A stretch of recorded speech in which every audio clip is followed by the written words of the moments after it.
World sports industry करीब $500 billion की है और इंडियन स्पोर्ट्स मार्केट करीब $52 बिलियन का है। मतलब कि आबादी के मामले में दुनिया के 20% और स्पोर्ट्स के मामले में सिर्फ 10%। इसमें भी सबसे बड़ा चंक सिर्फ क्रिकेट का है। भारत में 67% एथलीट्स को अपनी ट्रेनिंग एंड डेवलपमेंट के फंड्स के लिए स्ट्रगल करना पड़ता है और 80% जूनियर एथलीट्स को प्रोफेशनल कोचिंग एंड फैसिलिटीज का एक्सेस ही नहीं मिलता। आगे डेटा सुनोगे तो कान से खून निकलेगा। डेटा छोड़ो, पर्सपेक्टिव सुनो। भारत में अक्सर हम लोग खराब स्पोर्ट्स फैसिलिटीज के लिए गवर्नमेंट को ब्लेम करते हैं। अरे भाई, जब सरकार एसेंशियल चीजें ही नहीं दे पा रही हैं तो स्पोर्ट्स तो फिर भी लग्जरी बात हो गई। जवानों को अच्छा खाना नहीं मिल रहा है, किसानों को सही दाम नहीं मिल रहा है, व्हीकल ओनर्स को ना तो रोड अच्छी मिल रही है और ना सस्ती एथेनॉल ब्लेंडेड पेट्रोल। गलती से एक्सीडेंट हो जाए तो हॉस्पिटल्स की तो बात ही क्या कहने। जब बच्चों का एजुकेशन ढंग से नहीं हो पा रहा है तो स्पोर्ट्स को लेके सोचना अपने आप में बहुत बड़ी बात है। पर अगर स्पोर्ट्स फंडिंग की बात करें तो इंडियन स्पोर्ट्स फंडिंग का मेजॉरिटी हिस्सा अभी भी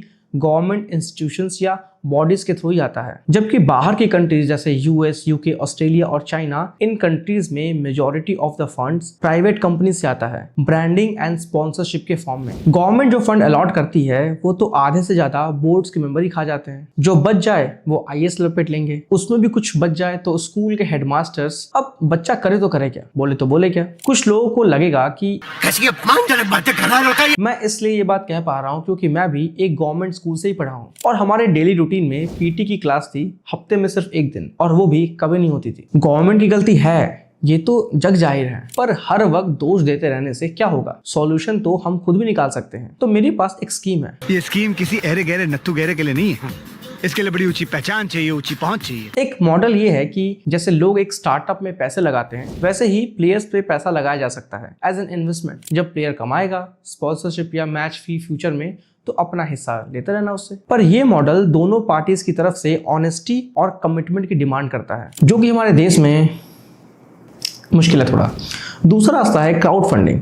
अगर आप एथलीट हो तो अपने अचीवमेंट्स को क्राउड फंडिंग के साइट्स पे लिस्ट करो और बिना शर्म हया के फंडिंग की रिक्वेस्ट करो। आस पड़ोस में भी मांगने से मत शर्माओ। वैसे तो और भी कई सारे मॉडल्स हो सकते हैं। अगर स्पोर्ट्स लोन जैसी चीजें हमारी एनबीएफसी लॉन्च कर दे, जहां शॉर्ट टर्म लोन मिल जाए स्पोर्ट्स किट खरीदने के लिए, या फिर स्पोर्ट्समैन्स के लिए मार्केट प्लेस बन जाए जहां लोग परफॉर्मेंस के बेसिस पे एथलीट्स पर पैसे लगा सके, बिल्कुल स्टॉक मार्केट की तरह। आइडिया कैसा लगा? पैसा ही पैसा होगा। खेलो इंडिया मूवमेंट और तरह तरह के स्पोर्ट्स टूर्नामेंट जैसे आईपीएल, आईएसएल और प्रो कबड्डी लीग्स ने भी कुछ सालों से काफी तेजी से स्पोर्ट्स इकोनॉमी को बूस्ट किया है और कर रही हैं। पर अगेन, जब तक आप खुद अपने पास वाले लड़के को सपोर्ट नहीं करोगे तो सिर्फ गवर्नमेंट पर उंगली उठाने का कोई मतलब नहीं निकलेगा। ख्याल रखो, कल मिलता हूं।